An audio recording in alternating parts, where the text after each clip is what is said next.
Hello everyone. स्वागत है आपका एक और इम्पोर्टेंट और बहुत ज़रूरी सेशन में। आज हम डिस्कस करेंगे एक ऐसे टॉपिक पर जो सिर्फ जियोग्राफी का इशू नहीं है बल्कि जियोपॉलिटिकल और इन्वायरमेंट और इंडिया के फ्यूचर के एक बहुत बड़ा मुद्दा बन गया है। आज का टॉपिक है चाइना का जो हाल ही में एक न्यूज़ है, चाइना का mega dam project on Brahmaputra river. इसके बारे में पढ़ेंगे। ये एक ऐसा टॉपिक है जो सिर्फ एनर्जी प्रोडक्शन के सवाल को नहीं उठाता बल्कि इंडिया और बांग्लादेश जैसे कंट्री के वाटर सिक्योरिटी और इकोलॉजिकल स्टेबिलिटी पर भी डायरेक्ट इम्पैक्ट करेगा। क्यों करेगा? ये जो पूरा नदी है ना, ब्रह्मपुत्र, हमारे यहाँ ब्रह्मपुत्र वहाँ पे बोलते हैं, क्योंकि यारलंग सांगपो तिब्बत में बोलते हैं इस इलाके को। तो इसका इम्पैक्ट, क्योंकि एक बड़ा सा इसका जो वाटर सोर्स है हमारे नॉर्थ ईस्ट जो स्टेट्स के लिए है और बांग्लादेश के लिए भी है और भूटान के लिए भी है। ये बहुत बड़ा वाटर सोर्स है। तो एक तरफ चाइना अपने अपर स्ट्रेच जो ये इलाके हैं, ठीक है, अपर स्ट्रेच में इस डैम को स्ट्रेटेजिकली कंट्रोल कर रहा है। दूसरी तरफ इंडिया और बांग्लादेश डाउन स्ट्रीम के रिस्क को फेस करेंगे। तो ये जो पूरा नदी है ना, इसके दो पार्ट हैं, ऐसे ऐसे, ठीक है, इसके दो पार्ट हैं। दो पार्ट क्या है इसके? तो ये है हमारा अपर स्ट्रेच, इसका जो पूरा नदी का है ये अपर स्ट्रेच है। यहाँ से बेंड होता है, इंडिया में आता है, तो ये है डाउन स्ट्रीम स्ट्रेच हो गया पूरा। तो डाउन स्ट्रीम स्ट्रेच में ज़्यादा वाटर वॉल्यूम है, ठीक है। तो इसका ज़्यादा फायदा हमारा चाहे इम्पैक्ट जो पड़ता है ये हमारे नॉर्थ ईस्ट स्टेट्स में इंडिया के और बांग्लादेश में यहाँ पड़ता है। ये ऊपर के इलाके में जो कि तिब्बत में आते हैं, चाइना का हो गया इस हिसाब से बात समझे तो मुद्दा ये है कि एक तरफ अपने ऊपर स्ट्रेच को, इस डैम को कंट्रोल करने की कोशिश कर रहा है, दूसरी तरफ इंडिया और चाइना डाउन स्ट्रीम के जो भी रिस्क होंगे ना, इसको फेस करना पड़ेगा उनको। इस चीज़ को हमको समझना होगा। इस वीडियो में हम पूरा बात क्या समझेंगे? हम समझेंगे पहली बात कि प्रोजेक्ट क्या है और क्यों बनाया गया है, आखिर ये है क्या और बनाया क्यों जा रहा है, इसको समझने की कोशिश करेंगे इस चीज़ को, ठीक है।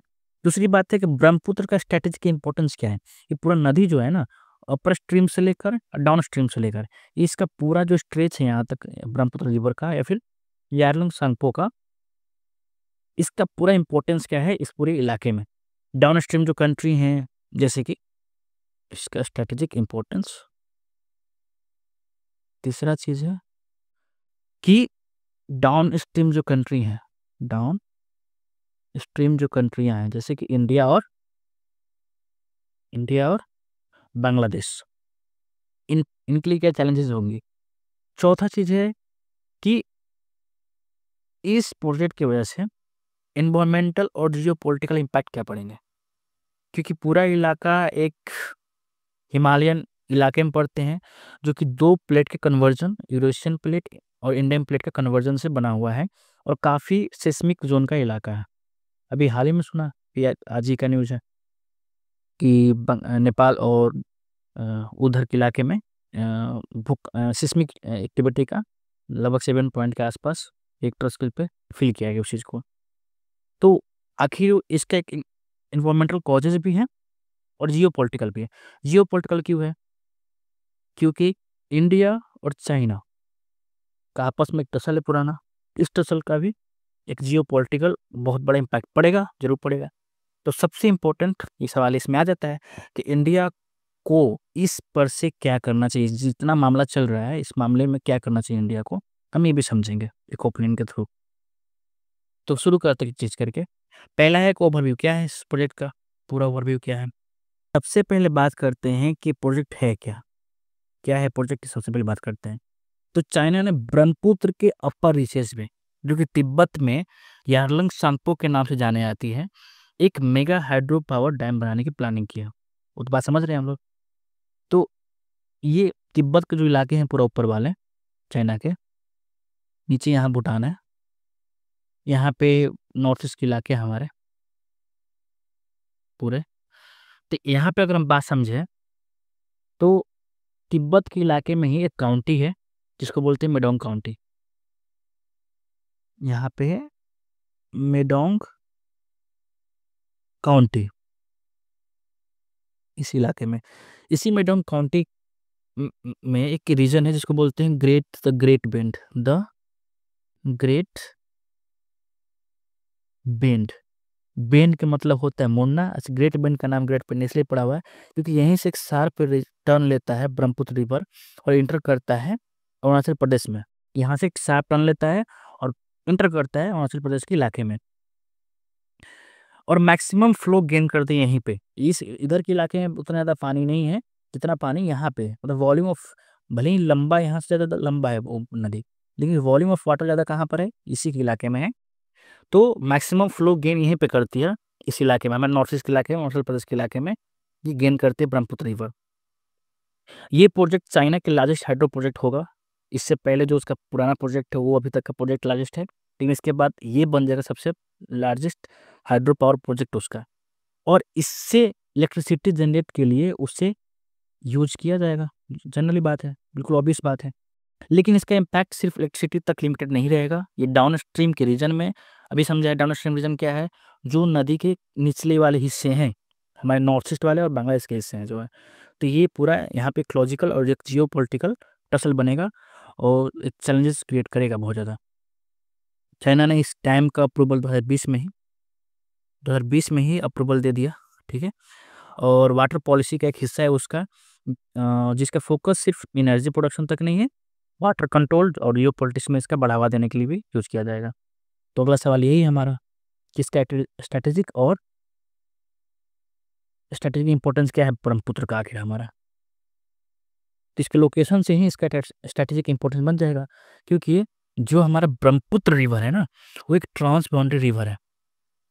ट्रांस बाउंड्री रिवर का मतलब होता है कि ऐसे जगह से चल रहा है जहाँ पे अलग अलग कंट्री से होके गुजर रहा है। ट्रांस बाउंड्री कंट्री का मतलब चाइना, इंडिया के इलाके में है, ठीक है, नॉर्थ ईस्ट इलाके में, बांग्लादेश के यहाँ पर असर पड़ रहा है, और भूटान पे भी, क्योंकि भूटान के बहुत सारे नदियाँ यहाँ से पास पड़ती हैं। तो ये इसके एक स्ट्रेटेजिक इंपॉर्टेंस है। लोकेशन, पहला बात की लोकेशन जहाँ पर है ना, उस लोकेशन की वजह से है इसका एक इम्पोर्टेंस बन जाता है, ठीक है, बंद, ठीक है।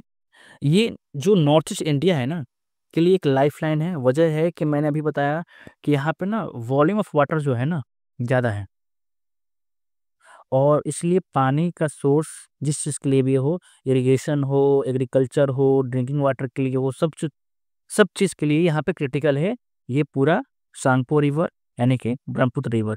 ये ग्रेट बेंड से यहाँ पे बिल्कुल शार्प मोड़ लेता है और इंटर करता है इंडिया में, और फिर ऐसे होते होते वो गुजर जाता है कहाँ पे, बांग्लादेश में, और वहीं से फिर बे ऑफ बंगाल में गिर जाता है जाकर।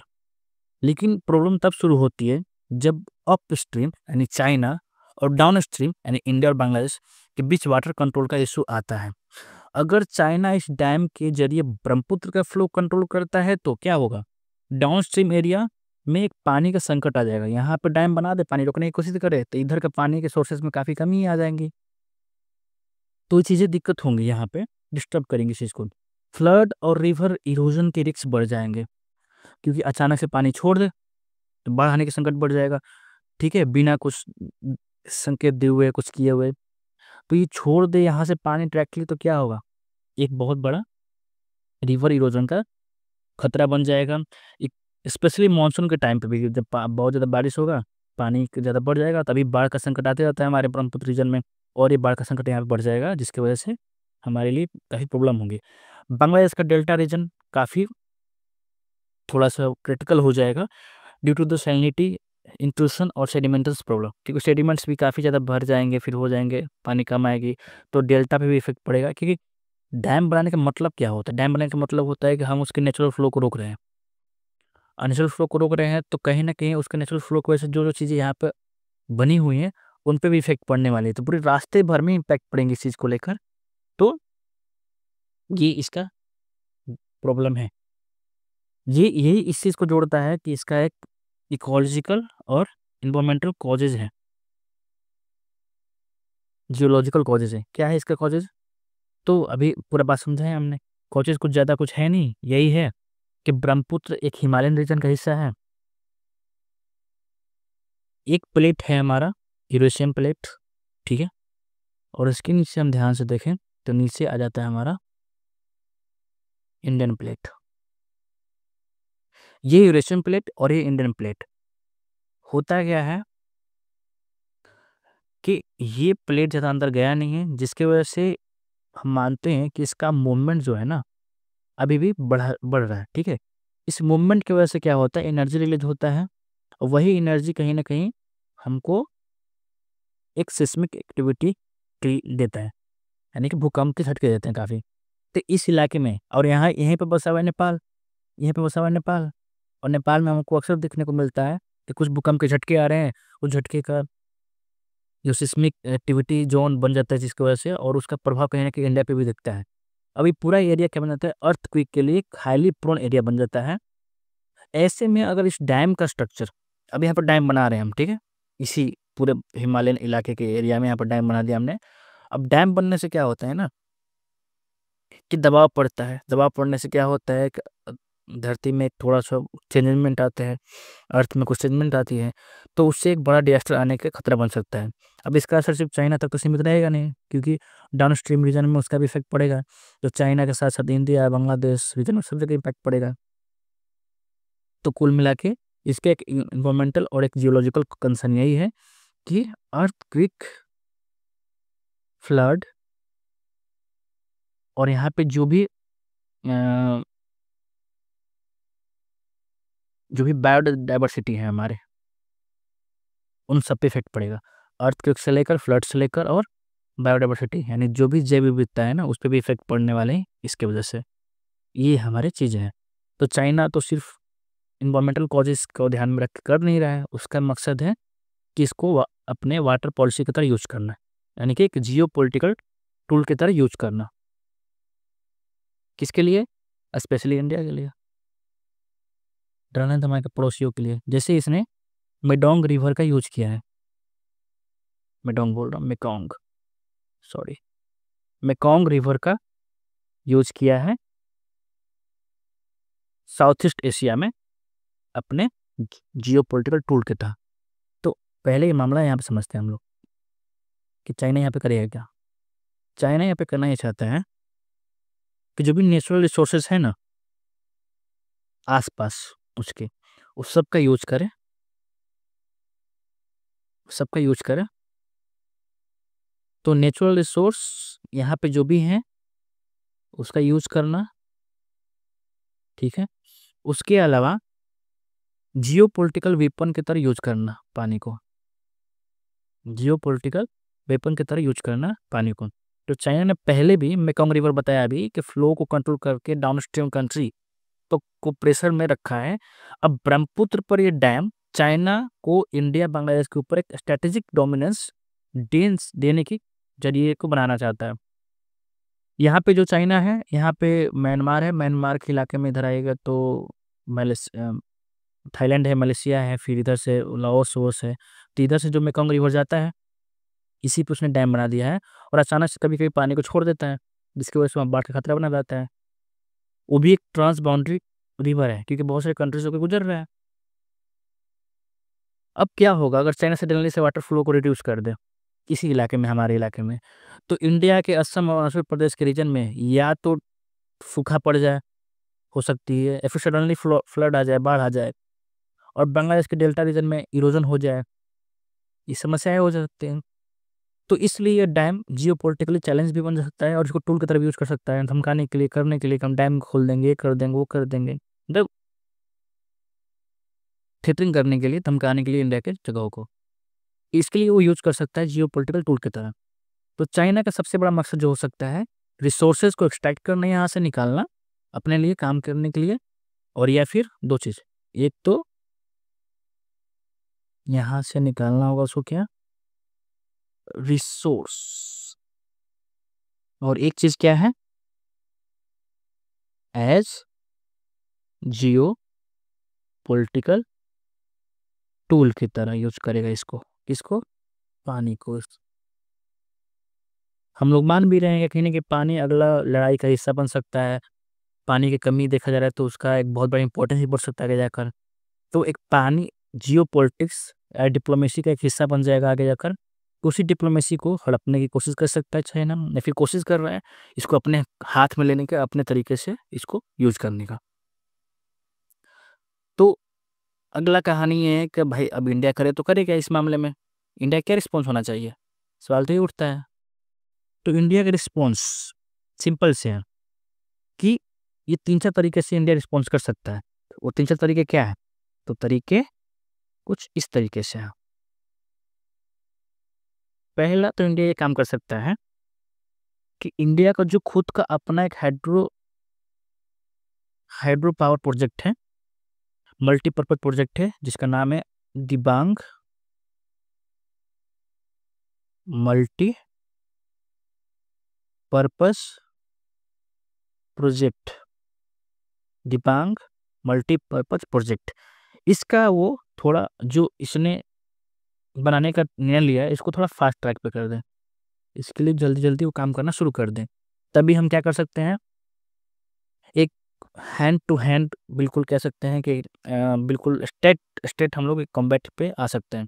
क्योंकि अगर ब्रह्मपुत्र को अपने तरीके से यूज़ करना चाहता है तो हमको भी ध्यान रखना पड़ेगा कि हमारे पास ब्रह्मपुत्र का सबसे ज़्यादा वाटर फ्लो है, अभी भी बड़ा हिस्सा नहीं है, लेकिन वॉल्यूम ऑफ द वाटर हमारे पास ज़्यादा है, तो उसका ज़्यादा हम सही तरीके से यूज़ कर सकते हैं दिबांग प्रोजेक्ट के तहत। दूसरा काम ये कर सकता है कि डिप्लोमेटिक प्रेशर बनाना, डिप्लोमेटिक प्रेशर बनाना। डिप्लोमेटिक प्रेशर कैसे बनाएगा इंडिया? तो बायलैटरल डिस्कशन करना होगा, सिंपल सी इशू है। जैसे अभी हमने अपना लद्दाख में जो सारा मामला सुलटाया धीरे धीरे करके, जिस तरीके से भी बायलैटरल डिस्कशन करके, तो हमको बायलैटरल डिस्कशन करना होगा और एक वाटर शेयरिंग एग्रीमेंट बनाने की कोशिश करनी होगी, जिसकी वजह से थोड़ा दबाव बने चाइना पे। तीसरा काम हम लोग क्या कर सकते हैं? तीसरा काम हम लोग कर सकते हैं कि जितने भी कुछ इंपॉर्टेंट इंटरनेशनल फोरम है, जैसे कि यूएन या फिर वर्ल्ड बैंक, उस पे हम इस इशू को रेज कर सकते हैं। कह सकते हैं कि ब्रह्मपुत्र एक ट्रांस बाउंड्री रीजन है, अगर वो ट्रांस बाउंड्री रिवर है, अगर वो ट्रांस बाउंड्री रिवर है तो उस पे एक तरफा निर्णय लेना किसी भी कंट्री के लिए, डिसीजन लेना एक तरफा, वो गलत हो सकता है। इस इशू को हमको उठा सकते हैं वहाँ पे और उस बात को बढ़ा सकते हैं वहाँ पे, तो जिससे कहीं ना कहीं थोड़ा सा दबाव जिस तरीके से पड़ सकता है, क्योंकि लगता है कि ना ही पड़ेगा, क्योंकि चाइना तो इस चीज़ को इग्नोर ही करते रहता है कि क्या यूएन क्या वर्ल्ड बैंक, उसके पास तो पैसा पहले से है। लास्ट काम जो कर सकता है इंडिया, लेकिन पॉसिबल तो लगता नहीं है, वो है रीजनल कॉर्पोरेशन। किसके साथ? जिस पे ज़्यादा इम्पैक्ट पड़ रहा है इंडिया के साथ साथ बांग्लादेश। लेकिन हमको लगता नहीं है कि इंडिया इस चीज़ को यूज करेगा या फिर यूज कर भी पाएगा, या हो सकता है हो जाए, क्योंकि हमारा रिश्ता बिगड़ा हुआ है बांग्लादेश के साथ, इसको ऐसे पॉसिबल लगता नहीं। लेकिन हाँ जी, 4 तरीके हैं जो इंडिया यूज कर सकता है इसके काउंटर में। तो हमने समझा यहाँ तक बात कि पूरा मेडोंग प्रोजेक्ट है क्या, चाइना का बड़ा सा जो हाइड्रो पावर प्रोजेक्ट है, इंडिया इसमें क्या डिसीजन ले सकता है, इंडिया क्या कर सकता है इसमें। तो लास्ट में हमारा यही कंक्लूजन और ओपिनियन, क्या ओपिनियन इसमें हो सकता है कि आखिर ये सिर्फ चाइना के लिए सिर्फ रिवर प्रोजेक्ट तो है नहीं, सिंपल से दिख रहा है, ये चाइना के लिए सिर्फ और सिर्फ रिवर प्रोजेक्ट नहीं है। बात क्लियर है? रिवर प्रोजेक्ट तो क्या है? रिवर प्रोजेक्ट नहीं है तो एक रीजनल पीस का इशू बन जाएगा। रिवर प्रोजेक्ट नहीं है, एक रीजनल इशू है। ये क्या है? रीजनल इशू क्यों है? क्योंकि ब्रह्मपुत्र जो है वो ट्रांस बाउंड्री रिवर है, और ट्रांस बाउंड्री रिवर होने की वजह से इस पे एक तरफा निर्णय लेना, ठीक है, या फिर एक तरफा फैसला लेना चाइना का, ये गलत है, ठीक है। तो चाइना कह सकता है कि हम इसको रिन्यूएबल एनर्जी के लिए अपने देश में जो हम चाहते हैं कि नेट जीरो, हमारा जो कंट्री में पेरिस एग्रीमेंट के तहत जो भी हमारा बना हुआ है, एक नेट जीरो बनना चाहिए, और इसलिए हम रिन्यूएबल एनर्जी को यूज़ करना चाहते हैं। तो अगर हमारे पास पोटेंशियल है ब्रह्मपुत्र नदी के थ्रू, तो हम उसको यूज़ करना चाहते हैं। तो लेकिन ध्यान देना ये भी बात हो जाएगा ना कि सिर्फ और सिर्फ तो उसका तो मोटिव तो होगा नहीं, मोटिव भी हो सकता है, क्योंकि हमने देखा है पुराने जगहों पे मेकॉन्ग रिवर को कैसे यूज करता है। तो उसी के थ्रू हम समझ सकते हैं कि ब्रह्मपुत्र रिवर को भी कहीं ना कहीं वो अपने जियो पोलिटिकल टूल की तरह भी यूज कर सकता है। इसको भी हमको ध्यान में रखना होगा।